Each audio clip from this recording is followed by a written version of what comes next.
Hello, ഇന്ന് നമ്മൾ രാവിലെ തന്നെ മുട്ടക്കറിയാണ് ഉണ്ടാക്കിയത്. ഒരു 4 പേർക്ക് ബ്രേക്ക്ഫാസ്റ്റ് കൊടുക്കാനുള്ള ഒരു ഓർഡർ വന്നു കേട്ടോ. അപ്പോൾ അവർക്ക് ഇടിയപ്പം മുട്ടക്കറിയും ആണ് അവർ പറഞ്ഞത്. അങ്ങനെ മുട്ടക്കറിയൊക്കെ ഉണ്ടാക്കി ഞാൻ രാവിലെ തന്നെ പാക്ക് ചെയ്ത് കൊടുത്തു.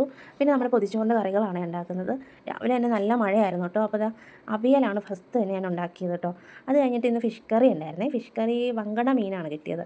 അത് ഞാൻ തലേദിവസം രാത്രി തന്നെ കറി വെച്ച് വെച്ചു കേട്ടോ. അതാ പിന്നെ ബ്രേക്ക്ഫാസ്റ്റ് ഞങ്ങൾക്കും പുട്ടുണ്ടായിരുന്നു, ഇടിയപ്പം ഉണ്ടായിരുന്നു. നമ്മുടെ കുഞ്ഞോട്ടിനിരുന്ന് പുട്ടൊക്കെ തട്ടുവാണേ. ഞാനൊരു പ്ലേറ്റിൽ പുട്ടും പപ്പടമൊക്കെ എടുത്ത് വെച്ച് കൊടുത്തിട്ട് മൂത്ത ആളെ സ്കൂളിൽ വിടാൻ റെഡിയാക്കാൻ അങ്ങ് പോയിട്ടോ. അപ്പോൾ അതാ നമ്മുടെ കുഞ്ഞൂട്ടൻ പുട്ടും പപ്പടമൊക്കെ ഇരുന്ന് ടി വിയിൽ യൂട്യൂബിൽ പാട്ടൊക്കെ നോക്കിയിരുന്ന് കഴിക്കുന്നുണ്ട് കേട്ടോ. ഇതിനിടയ്ക്ക് ഞാൻ അങ്ങോട്ട് നടക്കുമ്പോൾ ഒരു വെച്ച് കൊടുക്കും. പിന്നെ ഇതാ ഞാൻ ചോറൊക്കെ നോക്കി, ചോറൊക്കെ നല്ല രീതിയിൽ വെന്തിട്ടുണ്ടേ.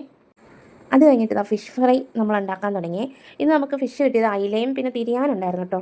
അതാണ് കിട്ടിയത്. പിന്നെ ദേ ഉരുളക്കിഴങ്ങ് മെഴുക്ക് വരട്ടി ഉണ്ടാക്കി, അവിയൽ റെഡിയായി. പിന്നെ ഞാൻ തേങ്ങ വെച്ചിട്ടും ചമ്മന്തി അരച്ചു, ഉള്ളിമുളകും വെച്ചിട്ടും ചമ്മന്തി അരച്ചായിരുന്നു കേട്ടോ. അപ്പോൾ നമ്മൾ ഫിഷ് ഫ്രൈ ഒക്കെ ഇതാ വറുത്ത് കഴിഞ്ഞ് പിന്നെ നമ്മൾ പൊതിച്ചോറിനുള്ള എല്ലാ കറികളും റെഡിയാക്കി വെച്ച് ഇത് ഞാൻ വാഴയ്ക്കയും ചേനയും കൂടി ഇട്ടിട്ട് കാളം കാച്ചിയതാണ് കേട്ടോ. അധികം കുറുക്കിലൊന്നും എടുത്തില്ല. പിന്നെ ഇതേ നമ്മുടെ മാങ്ങാച്ചാർ, നല്ലൊരു മാങ്ങാച്ചാർ. അപ്പോൾ ഇന്നത്തെ വീഡിയോ ഇത്രയേ ഉള്ളൂ. നാളെ കാണാം.